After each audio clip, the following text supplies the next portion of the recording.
Oh gitu Pak, hak asuh anak jauh. Oke Bapak, ini jadi tim pengacaranya aja sekalian.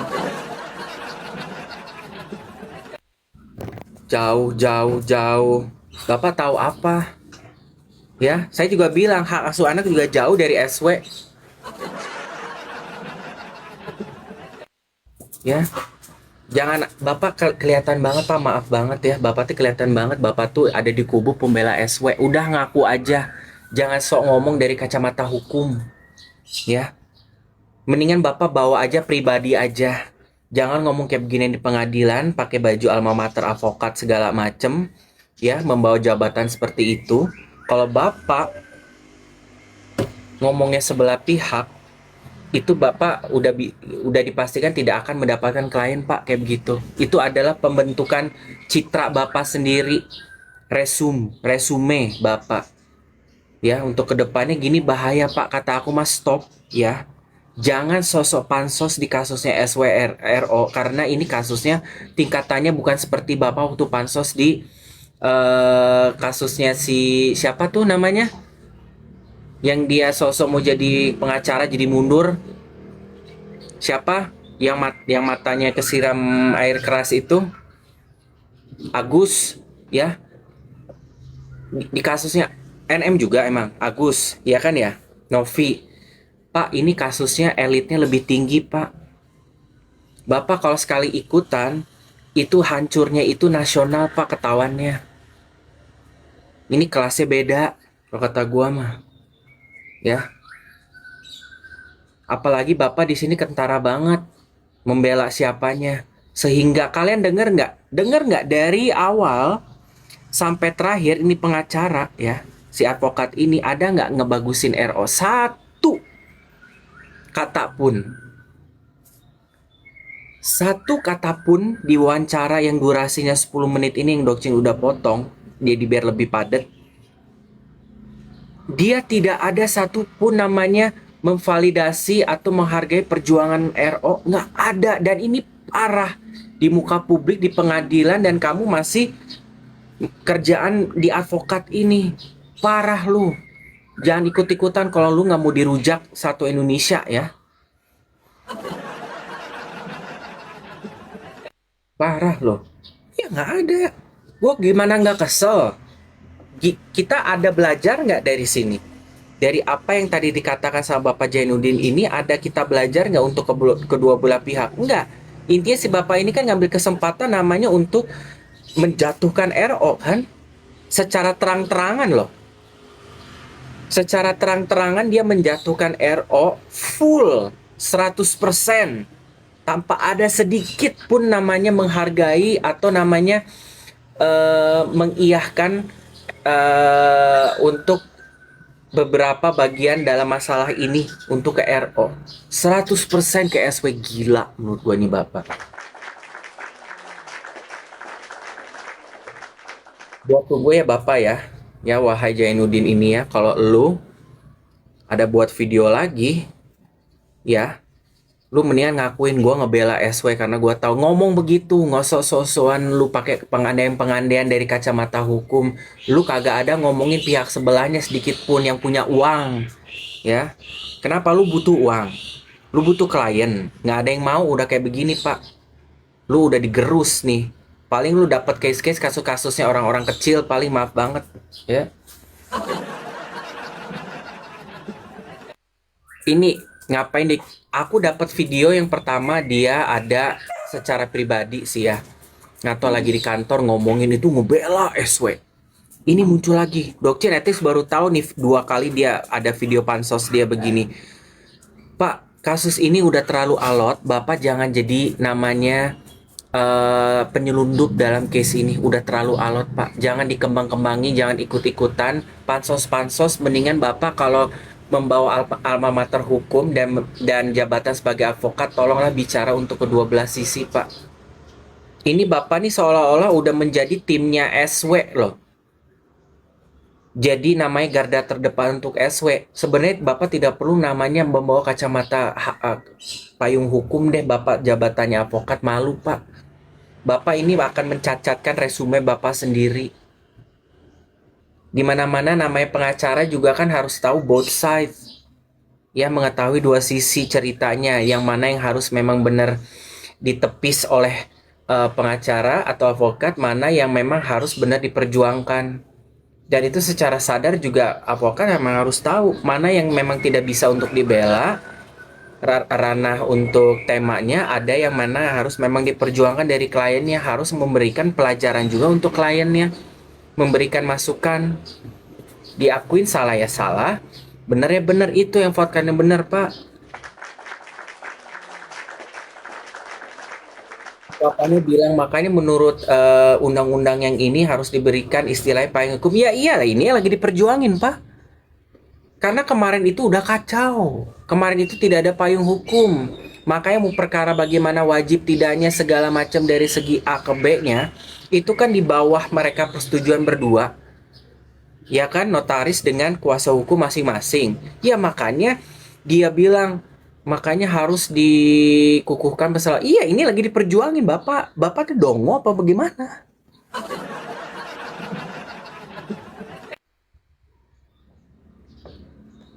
Ya kan? Kan Bang Minola selalu menyindir si abal-abal Dokcin. Katanya Bang Minola dia melanggar kode etik. Iyalah, lu ngapain ikut-ikutan angkat bicara? Kalau misalnya lu pengen ngebela SW segala, lu buka atribut lu nya. Ya, lu buka atribut lu ngomong secara pribadi jelas-jelas gua berada di kubu SW gitu. Jangan pas di pengadilan begini lagi pakai baju resmi alma mater. Ya kan? Emosi. Kalau kalian mau lihat lagi video pembahasan Dokcin, bisa kalian pelajari. Ada VT-nya baru Dokcin up kemarin ya. Gue saking gedeknya, maaf banget ya guys ya, karena aku lagi ini ya, lagi mempelajari hal-hal yang lain gitu kan. Terus juga berita RO diduga mengadopsi anak gitu kan. Dan menghargai, mengerti posisi dialah kayak jalan hidup gitu. Tiba-tiba muncul ini video, kata gue, siapa ini orang, kata gue. Jangan-jangan TikToker gantiin Bapak Chris Woma yang lebih ancur, udah mau Bapak Chris Dayanti. Modelannya begitu terus diganti sama ini yang ada tempak. Bisa-bisanya entar RO datang nonjok ke dia langsung, siapa lu gitu kan.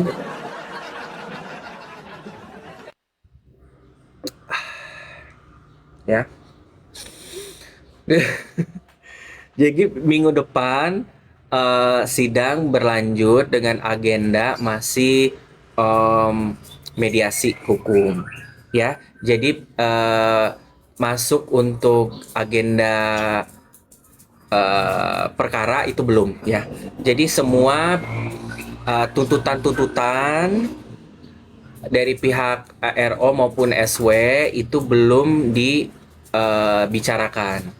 Jadi semua data masih terkumpul di kuasa hukum masing-masing. Jadi sekarang masih ranahnya private antara RO, SW, dan mediator hukumnya.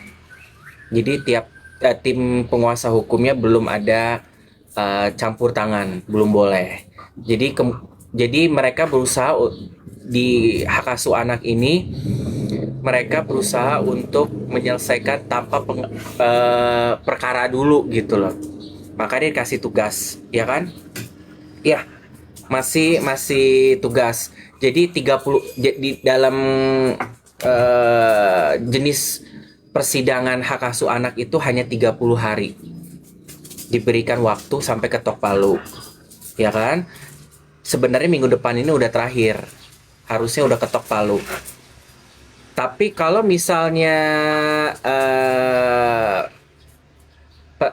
kelonggaran diberikan lagi, boleh untuk mengapply permohonan asal kedua belah pihak menyetujui dan divalidkan sama pihak hukum mediatornya untuk extend 30 hari. Karena memang dikasih 30 hari tambahan untuk jenis kasus hak asuh anak. Kalau di dalam hukum ya, dari undang-undang pemerintahan nomor berapa sih, aku nomor 1 berapa gitu. Bisa asal disetujui dari pihak hakim mediator, nanti diajukan, nah nanti kasusnya diperpanjang. Nah di situ nanti kemungkinan berita perkara tuntutan-tuntutan itu akan dibuka, pembacaan segala macam akan dipertarungkan, dan di saat itu juga si pihak dari tim kuasa hukum masing-masing akan terjun. Ya, akan terjun. Nah, tapi tidak menutup kemungkinan kalau misalnya minggu depan, aku nggak tahu ya sistemnya bagaimana. Cuma nanti kalau udah 30 hari masa aktif, ya, masa aktif durasi eh, apa namanya hak asuh anak ini dinyatakan beres, akan ketok palu.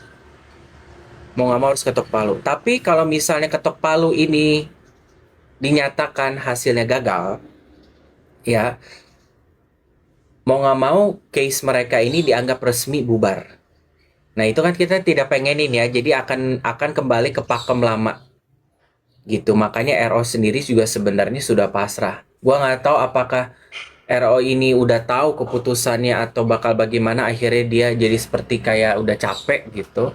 Tapi kita harapkan bahwa ketika memang kalau proseduralnya agendanya 30 hari exact, 30 hari kerja, bahwa sidang hak asuh anak itu harus berhenti di 30 hari dan ketok palu bagaimanapun hasilnya, ya kita pengennya sih tidak gagal ya dalam mediasinya ini. Ya kan, karena hasilnya apapun, karena tugas sudah dikumpulkan, direview dari pihak kalau audit nanti mungkin akan dibuka kalau ada extension dari permohonan 30 hari berikutnya. Jadi 60 hari di situ akan pembukaan data semua arsip. Ya, gugatan-gugatannya akan dibacakan dan akan masuklah itu tim kuasa hukum satu dan lainnya.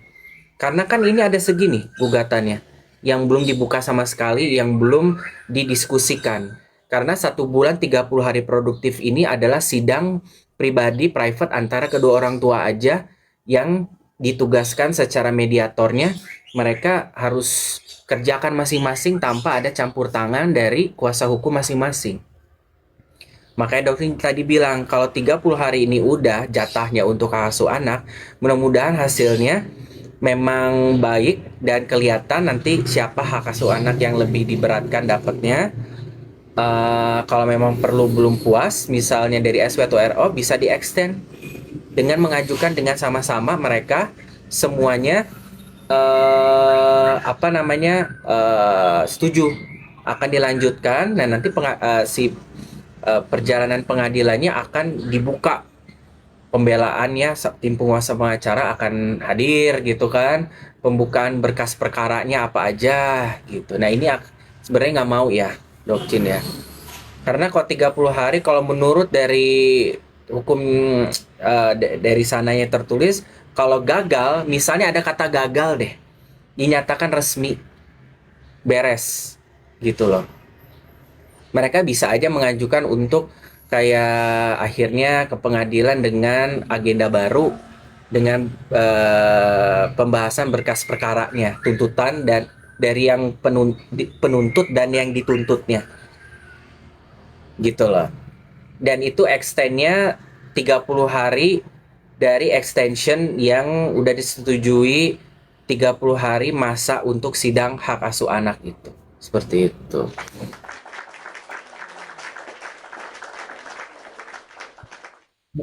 Kan harus belajar juga, jadi biar tahu, karena kan gini, banyak yang nggak tahu tentang persidangan hak asuh anak itu seperti apa. Mereka pikir netizen di sini ini hak asuh anak ada juga peperangan tentang berkas tuntutan juga diperangin, terus pengacara ikut andil, mereka kan nggak tahu bagaimana. Nah makanya aku kasih kalian edukasi gambarannya seperti apa. Jadi bagi kalian yang berasumsi wah pasti di dalam ada peperangan, berkas tuntutan semua pada berantem, nggak, itu belum sama sekali dibuka guys, belum, masih fokus ya. Ya mudah-mudahan juga tidak ada restorasi justice ya, karena kalau restorasi justice untuk hal ini menurut aku mereka akan membayar kerugian masing-masing satu sama lain, dan nanti takutnya ada pembukaan masalah pidana atau perdata ya. Pokoknya salah satu itu sewaktu-waktu kalau misalnya mereka mau menuntut itu bisa dinaikkan lagi ke pengadilan gitu loh. Dan itu kan aku rasa kedua belah pihak tidak mau melakukan itu kan. Restorasi justice itu di sini kan sebenarnya lagi eh, memperjuangkan hak dan keadilan yang udah dipayungkan oleh hukum gitu loh. Makanya minggu depan aku sih berharap ketok-ketok palu belum terjadi ya, walaupun secara prosedural 30 hari itu udah habis di minggu depan masa waktu mereka untuk hak asuh anak. Sementara minggu kemarin aja si pihak hakim mediatornya aja absen. Maaf, jadi tidak ada persidangan yang dijalankan. Itu aja sudah membuang eh, 7 hari produktif yang bisa mereka untuk perjuangkan. Ya mudah-mudahan sih yang kemarin tanggal 12 em, Agustus itu pengumpulan datanya udah maksimal ya. Walaupun sidangnya tiba-tiba dimajukan sehari. Dan aku mudah-mudahan minggu depan benar-benar lama-lamain deh. Kalau memang harus ketok palu gue ngeri. Jadi dokter sebenarnya kalau menurut prosedural standarnya seperti itu minggu depan tuh harus udah ketok palu hak asuh anak. Ya. Enggak, enggak hari Rabu minggu depan. Kalau dihitung dari Rabu ini seminggu ke Rabu itu yang Dokcin pelajarin. Karena surat dari pengadilan kan tanggal 7 Agustus udah dikirim tuh. Akhirnya kan RO nggak bisa karena jadwal tappingnya sudah terkoordinasi, jadwalnya tidak bisa dimajuin. Akhirnya Bapak Minola juga tidak datang kan. Pihak anggota advokatnya dari Bapak Minola yang mewakilkan datang ke sana untuk namanya mengantarkan surat izinnya secara resmi, ya kan? Dan juga mungkin ada dokumen-dokumen yang diminta diikutkan, diserahkan. Aku rasa seperti begitu karena agendanya per sidang kemarin itu adalah mengumpulkan tugas dari hakim mediator yang dituntutkan, diminta untuk dikumpulkan dari RO dan SW secara personal bukan lewat kuasa hukum masing-masing gitu loh. Jadi I hope so. Dokcin deg-degan sih minggu depan. Tapi kalau misalnya ternyata hukumnya masih lanjut, berarti ada permohonan dari kedua belah pihak untuk melanjutkan untuk ketabir apapun itu yang kayaknya akan lebih masuk ke case yang sudah ditunggu-tunggu untuk diperlihatkan ke hakim. Dari masalah 3 huruf penyakit, masalah tentang nanti mungkin ada audit, ya masalah tentang bukti-bukti apa dari media sosial, perkataan, video, audio, CCTV itu nanti akan dibukanya entar kalau ini memang tidak sesuai dengan ekspektasi lah gitu.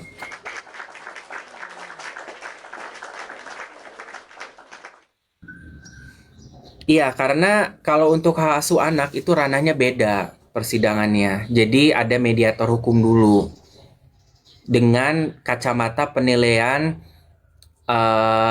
dari hakim mediatornya itu sendiri. Kan dipilih nih sama kita siapa gitu kan.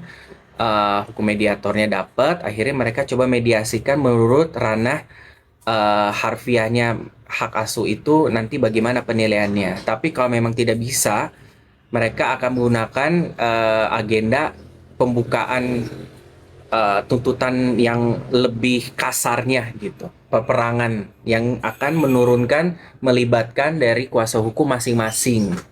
Nah ini akan aku nggak tahu karena dari pihak mereka kan minta namanya sidangnya ini tertutup, ya kan?